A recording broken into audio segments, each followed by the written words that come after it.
Voy a grabar la sesión para que ustedes luego y sus compañeros la puedan revisar si gustan en el grupo. Y entonces, pues arranquemos, ¿no? Nosotros habíamos quedado, o más bien estábamos abordando en este ciclo todo lo referente a la reproducción y estábamos diciendo, de acuerdo a la guía de caminar, que cómo es que los seres vivos se reproducen en condiciones adversas, ¿sí? Entonces estábamos viendo como las características de cada uno de los seres vivos en cuanto a la parte y al funcionamiento de sus sistemas reproductores. Empezando desde los organismos más pequeñitos, que eran las células, a través de la división celular, que se dividía en dos fases, la mitosis y la meiosis. La mitosis encaminada a la reproducción o a la duplicación o a la generación de células corporales, ¿sí? ¿Se acuerdan? Y a la meiosis, a la mm, proliferación o crecimiento de las células sexuales. Con eso habíamos empezado, luego habíamos tratado la reproducción en seres que son pues pequeñitos, o sea que no tienen bastante evolución, sino pues un ciclo reproductivo básico, como son los protozoos, las bacterias, ¿sí? Las bacterias, protozoos, el reino monera, etcétera, los organismos que son más pequeñitos. Luego pasábamos a los hongos, a las plantas que ya tenían una reproducción asexual o sexual, ¿sí? Diferenciábamos quizás las plantas que tienen flores, que no tienen flores, ¿sí? Y posteriormente habíamos visto a grandes rasgos los tipos de reproducción en animales, vertebrados e invertebrados, sus características, hasta llegar al tema que queremos abordar el día de hoy, que hace referencia a la reproducción en seres humanos, empezando específicamente por el sistema reproductor femenino y el masculino. Entonces, como en la guía ustedes van a encontrar pues el tema, la idea es que le expliquemos un poquito y ya el tiempo del viernes ustedes lo utilicen como para que puedan ir desarrollando la guía como tal. ¿Listo? Es decir, que ustedes van a utilizar estos espacios de tiempo precisamente para que puedan trabajar y no se les quede acumulada de pronto para la entrega y dentro de 8 días hacemos una retroalimentación o podemos hacer también un juego interactivo en el cual recordemos los conceptos que hemos visto, algunos de los conceptos que hemos visto respecto a reproducción hasta el momento. Entonces, ¿qué podemos decir del sistema reproductor femenino? ¿No? Pues les comento. El sistema reproductor femenino se caracteriza del masculino porque hay una diferenciación de órganos entre los dos, ¿sí? Este es encargado de producir el gameto o célula sexual femenina, denominada, ¿cómo se llama el gameto femenino, chicos? Yo eso ya les había dicho previamente. Las mujeres que producimos para la fecundación. Los óvulos. Exacto, muy bien, Emanuel. Entonces, el gameto femenino que se encarga de producir el sistema reproductor es precisamente el óvulo, ¿no? Y adicionalmente en el sistema reproductor femenino es donde se va a alojar, va a albergarse el óvulo cuando ya es fecundado por el gameto masculino que a su vez, ¿cuál es? Ahora sí Los las niñas. espermatozoides. El Ujú. espermatozoide, muy bien. Entonces, ¿no? Este sistema, ¿no? O aparato reproductor tiene las condiciones necesarias para que precisamente el nuevo individuo, ¿no? Que se da a partir de la unión de los dos gametos, del femenino y del masculino, pueda tener un desarrollo que le permita precisamente crear todas las condiciones para volverse un individuo funcional. Es decir, el bebecito empieza a desarrollarse, o sea, el útero, dentro del útero y dentro del sistema reproductor femenino, el individuo, el nuevo ser, tiene todas las condiciones para crecer. ¿De qué se conforma el aparato reproductor femenino? Tiene unos órganos internos, pero también tiene unos órganos externos y a su vez tiene unas glándulas que son anexas, ¿sí? Dentro de los órganos internos podemos decir o podemos citar los órganos genitales internos como los ovarios, las trompas de falopio, el útero y la vagina. ¿Sí? Cada uno cumpliendo una función específica que ustedes la van a encontrar también en su guía. Los órganos genitales externos del sistema reproductor femenino son los labios, el clítoris, perdón, y el meato urinario. Y las glándulas externas, que también hacen parte integral del sistema reproductor femenino, son las glándulas vesiculares y las glándulas mamarias, que esas también revisten gran importancia ya en el momento de la alimentación del nuevo individuo. Los ovarios, ¿qué podemos decir de los ovarios, chicos? Los ovarios, pues, son los encargados, ¿no?, de producir los gametos femeninos, es decir, de producir los óvulos, ¿no? También, a su vez, producen hormonas sexuales como el estrógeno y la progesterona, ¿no? Que esas van a verse o van a revestir importancia en el momento del parto, ¿no? Con los movimientos musculares que va a tener en las contracciones la mamita cuando cuando ya está en trabajo de parto. Son dos órganos, los ovarios, que están situados en el abdomen, ¿no? Y tienen una forma de almendra. Eso podemos decir de los ovarios. En cuanto a las trompas de falopio, estos son como unos conductos, ¿sí? También se los puede llamar oviductos, ¿no? Estos conductos se extienden desde el útero hasta los óvulos y se encargan de introducir por medio de unas fimbrias el óvulo a la trompa de falopio, ¿sí? O sea, de la trompa de falopio la llevan al endometrio, ¿sí? Para que cuando ya esté conformado el cigoto, que ya les voy a decir, o es la unión más bien de los dos gametos, ¿sí? Este se plante en el endometrio y entonces empiece ya la parte del crecimiento del nuevo ser. El útero también lo llamamos como matriz, ¿cierto? La matriz o el útero es muy importante porque, ¿qué se encarga? Esta se encarga de la menstruación, ¿sí? Y adicionalmente juega un papel súper importante en el embarazo, ¿no? ¿Por qué? Porque dentro del útero es donde prácticamente se alberga o se va a desarrollar todas las etapas del embarazo. Y la vagina, ¿no? ¿Por qué es importante dentro de la función reproductiva? Porque esta precisamente es la encargada de recibir el semen, ¿no?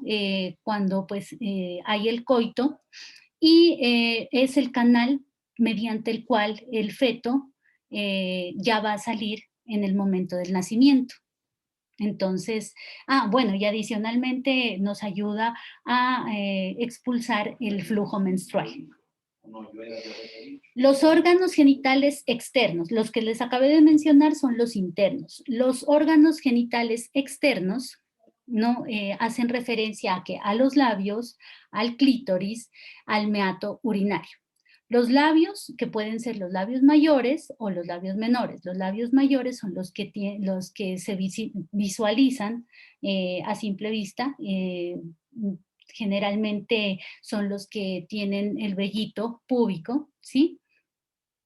Y los menores son internos. Estos no tienen vello, ¿sí? O sea, son los que, mejor dicho, esos no se pueden visualizar externamente. El clítoris, este es un órgano eréctil, ¿sí?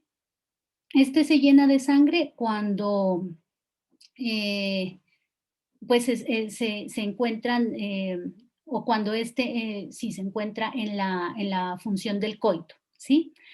Eh, Adicionalmente encontramos el meato urinario, que es un sitio, un lugar en el cual desemboca la uretra y se encuentra entre el clítoris y la vagina y es independiente de ellos, ¿sí? Entonces, es un sitio que es mínimamente, o sea, casi no se mira, pero sí queda ubicado entre estas dos partes, entre la vagina y el clítoris. Y adicionalmente encontramos las glándulas anexas, que son las mamarias y las vesiculares. Eh, ya les decía que las mamarias, las glándulas mamarias revisten gran importancia porque pues, son las encargadas de producir la leche justo después de que empieza la etapa o mejor dicho, ya se da la etapa del nacimiento, ¿sí? Entonces, estas glándulas llevan la leche que producen desde dichas glándulas hacia el pezón por varios conductos por los cuales esta puede ser dada al nuevo ser que se ha formado.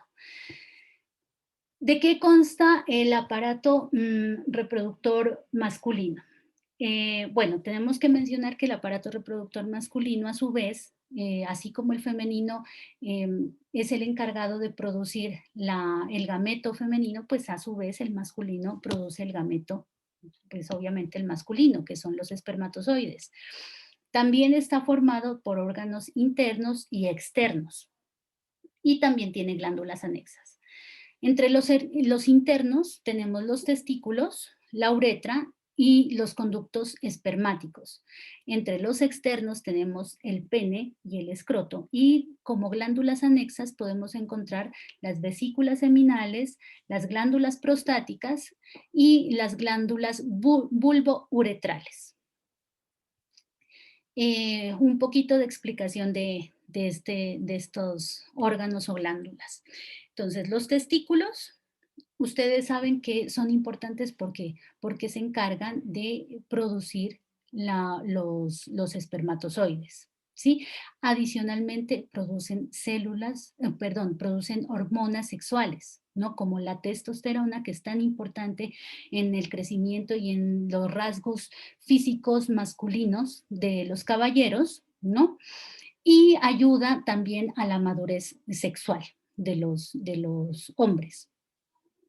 Los conductos espermáticos no son unas estructuras que son como una especie de tubos a través de los cuales pues los espermatozoides viajan, ¿no? Y obviamente pues permiten que lleguen o que se expulsen hacia la vagina pues en el momento del contacto sexual. Y la uretra es un conducto también, ¿no? Que desemboca, podría decirse, o que es común más bien, con el sistema excretor. ¿Por qué? O sea, en el sistema reproductor su función es expulsar los espermatozoides al exterior, pero en el sistema excretor ustedes saben que es el encargado de expulsar la orina. Entonces tiene las dos funciones, por eso es un órgano que es común entre los dos sistemas. En cuanto a los órganos que son externos, podemos encontrar el pene y el escroto. El pene, pues es el órgano que es el encargado de depositar el líquido seminal o el semen en la vagina. ¿Durante qué? Durante el proceso de la copulación, ¿sí? Este está formado por una serie de de músculos, ¿sí? Los cuales y unos conductos también, los cuales se llenan de sangre en el momento de la erección y en el momento de la eyaculación, pues obviamente ayudan a la expulsión del líquido seminal. Y el escroto a su vez es una bolsita en la cual se guardan propiamente los testículos, ¿no? Esta bolsita es externa y su función es mantener una temperatura acorde o una temperatura adecuada, más bien, para que los testículos puedan seguir produciendo precisamente espermatozoides y para que estos pues puedan cumplir esa función principal que es precisamente la generación de espermatozoides. Si no están, por ejemplo, a una temperatura adecuada, el escroto precisamente se encarga de regularla, ¿sí? Esa es la función del escroto. Y las glándulas, en cuanto a las glándulas anexas que tiene el sistema reproductor masculino, están las vesículas seminales, que son, como su nombre lo dice, en glándulas anexas, son glándulas que vacían unos líquidos por los conductos deferentes, ¿sí? Eh, esta secreción que ellos expulsan precisamente es el semen, que contiene nutrientes para los espermatozoides. A su vez, las glándulas prostáticas están en la uretra, tienen una consistencia lechosa, ¿sí? Y pues básicamente el pH de estos puede ser alcalino y neutraliza el pH ácido que tiene la vagina cuando hay el contacto precisamente en la copulación. Y las glándulas bulbouretrales se ubican a ambos lados de la uretra, ¿no? Y estas facilitan el proceso de penetración del pene a la vagina y que haya una mayor movilidad en los espermatozoides. Esas serían como las explicaciones fundamentales en cuanto a la parte de la descripción de los órganos que conforman el aparato reproductor, tanto masculino como femenino. De igual manera, ustedes van a encontrar en la guía una parte que va a hacer alusión a la pubertad y a la madurez sexual. ¿Sí? Ustedes saben que durante el periodo de la pubertad empieza a generarse en el cuerpo, tanto femenino como masculino, una serie de cambios que no únicamente son cambios físicos que nosotros podemos notar, sino también unos cambios de qué? En la cabecita, o sea, psíquicos, ¿sí? Psicológicos. Estos a uno le dan ya las características del paso de la infancia al paso de la edad adulta. Entonces ahí vemos, por ejemplo, ¿no? Que ya se van marcando las características sexuales en los hombres y en las mujeres, ¿no? Empieza a aparecer rasgos como el vello púbico, el vellito en las axilas, a los hombres se les empieza a hacer o a pronunciar la manzanita de Adán, les empieza a cambiar su voz, eh, empieza a haber un crecimiento, ¿no? Obviamente muscular, óseo, entonces vamos tomando más talla, vamos ganando altura y además que es una parte muy importante, empieza a ver el desarrollo de los gametos masculinos y femeninos, que hasta ese momento, si bien es cierto, existían, empiezan como ya a despertarse. Sí, entonces por eso pues es como que, y adicionalmente se empieza a despertar el interés sexual por otras personas. Entonces empiezan a haber cambios, como les digo, psicológicos y físicos que pues nos pueden afectar inclusive hasta la manera como nosotros actuamos. Por eso decimos que la adolescencia, que es el periodo básicamente donde se da la pubertad y la madurez y se pretende alcanzar una madurez sexual, es a veces difícil porque las hormonas que empiezan, o sea, el despertar de las hormonas empieza a generar en nosotros unos cambios que a veces ni siquiera nuestro mismo cuerpo puede entender.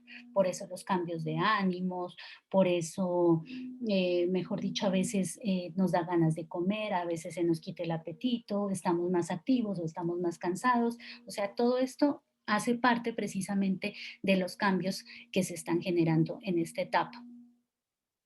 Cuando, o mejor dicho, las etapas más importantes de la madurez o de la pubertad, quisiera decir que puede ser la primera eyaculación en los caballeros y la primera menstruación en las niñas, ¿sí? ¿Por qué son importantes? Porque eso ya nos da pie para pensar que efectivamente ya hay un despertar sexual de la persona. Y entonces ahí ya empieza obviamente toda esta serie de cambios o gracias a la producción de las hormonas y a la estimulación que hay en la glándula hipófisis del cerebro que manda como las señales para que en el caso de los chicos, por ejemplo, los testículos empiecen a generar la testosterona y entonces ya empieza a haber los cambios. Y en las niñas, con la progesterona, entonces también empiece ya a darse los cambios que pues usualmente se da el crecimiento del pecho, el ensanchamiento de las caderas, el crecimiento del vello, etcétera, ¿no? Cuando ya pues hemos pasado por esta serie de cambios que se dan durante pues algunos años en nuestra época de pubertad y adolescencia, pues al cabo de estos empezamos a ver que nuestro cuerpo ya se puede adaptar y podemos decir que ya es apto para un proceso de reproducción. ¿Sí? No quiero decir con esto que ahorita, por ejemplo, ustedes estén aptos, no. Ojalá que esperen y mucho para la siguiente etapa, es decir, la de la reproducción. Pero cuando ya ha pasado toda esta serie de cambios, ¿sí? Y por ejemplo en las niñas ya hubo el periodo, entonces el cuerpo puede ya albergar la posibilidad de la procreación, ¿sí? No obstante, la madurez sexual, pues, ay, ¿qué será? La madurez sexual, pues se gana o ya se obtiene más bien cuando ya inicia la pubertad, pero entonces desaparece con el climaterio, ¿sí? Entonces, aquí en este periodo, ya las gónadas, es decir, los órganos sexuales, interrumpen su actividad y entonces en este momento desaparecen que la menstruación en las niñas y para los caballeros ya es muy difícil tener eyaculaciones. Eso ya es pues obviamente a una edad adulta, en la tercera edad, entonces la madurez sexual pues conlleva prácticamente casi toda la etapa de vida de las personas, ¿sí? En las mujeres pues obviamente es un poquito más rápida el término o el climaterio. ¿Por qué? Porque las mujeres sabemos que pues cuando ya llegan a su menopausia pues dejan de producir los óvulos y lógicamente ya no pueden acceder a la procreación, ¿no? Ya no pueden desarrollar más un nacimiento. Bueno, que nos queda un poquito menos de un minuto. En 5 minuticos, es decir, bueno, puede ser a las 11, nos vemos para explicarles la última parte y ya los dejo para que puedan desarrollar su guía. Entonces, nos vemos ahorita y o sea, en el mismo link a las 11 de la mañana. ¿Listo, chicos? Entonces, Bueno, señora. Gracias. bueno, mis pequeños, ya nos vemos ahorita.